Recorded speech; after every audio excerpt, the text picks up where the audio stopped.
My name is Jonny and I'm very excited to bring you this Easter video. As you can see, I am out in nature. In fact, I'm about to go and climb Clougher Pike, or part of it, which is a hill on the outskirts of Lancaster, some of you may know.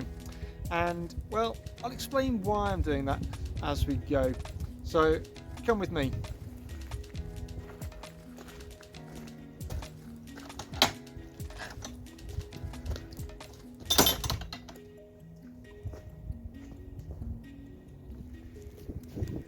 Near the beginning of the Bible, we are introduced to a man called Abraham.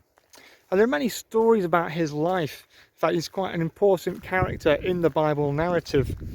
But the events that I want to focus on come from quite late on in his life. God had promised him a son. And despite their old age, he and his wife eventually had one. And they called him Isaac.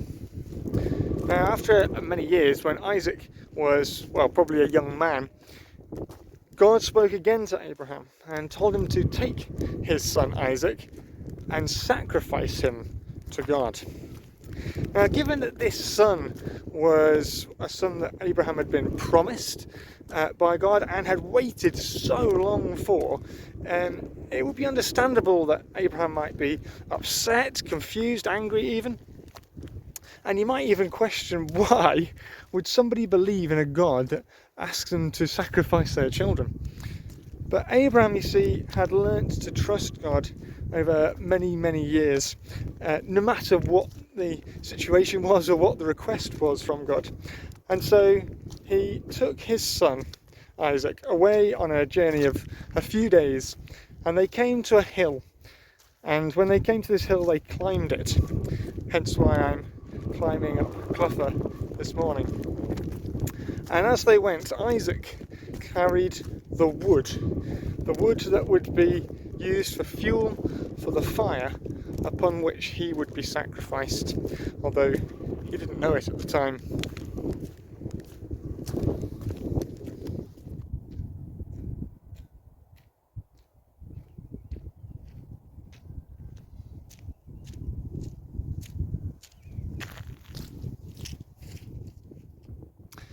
For many people around the world, myself included, this story of Abraham and Isaac is a true historical event.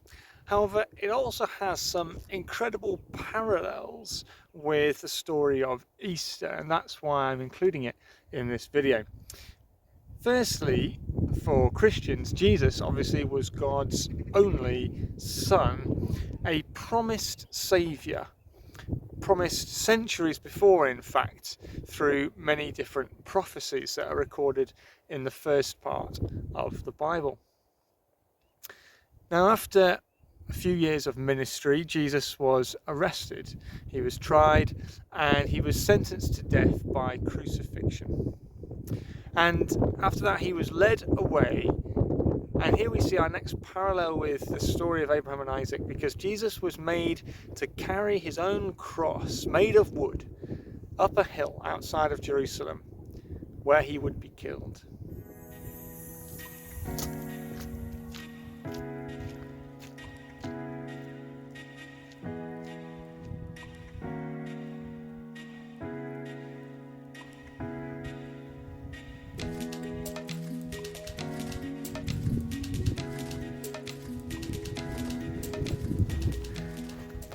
But back to Abraham and Isaac.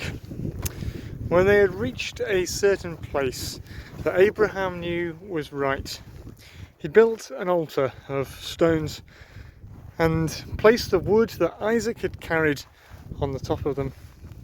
Then he bound Isaac and placed him on top. Finally, he took out a knife to kill his son. But at that moment, God stopped him. God knew now that Abraham fully trusted him and would give up everything for him. So then God told him to lift his eyes, and when he did, he saw a ram caught in a bush. And so he untied his son and instead sacrificed this ram on the altar that he had built. And then Abraham called that place, "The Lord will provide."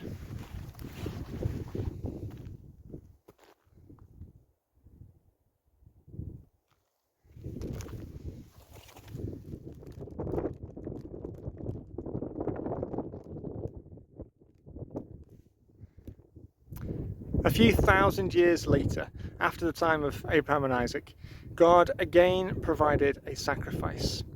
Not a ram this time, but a lamb.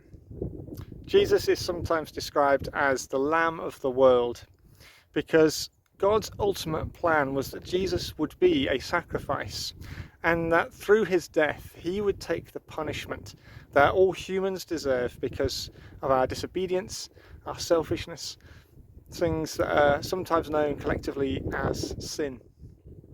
And as Jesus was killed on the cross, most of his followers fled in fear or disappointment perhaps, but of those who stayed, many of them were women, and the women who had followed him for many years throughout his ministry. Some of them also watched as he was buried in a tomb, and a few of them, the Bible records Mary Magdalene, another Mary, and a woman called Salome, as the first ones to come to the tomb on the first day of the new week, bringing spices to put on his body. But when they arrived, they found that the tomb was open and that Jesus' body was gone.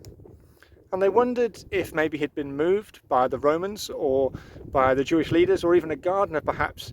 But no one ever produced Jesus' body. Instead, Jesus himself appeared to them, restored to life. And these women were the first to report of Jesus' miraculous rising from the dead. Abraham was willing to give up everything for God. And Christians believe that God literally gave up himself for the whole world. This is why Easter is so important to Christians everywhere. To me, it raises the question, what am I willing to give up?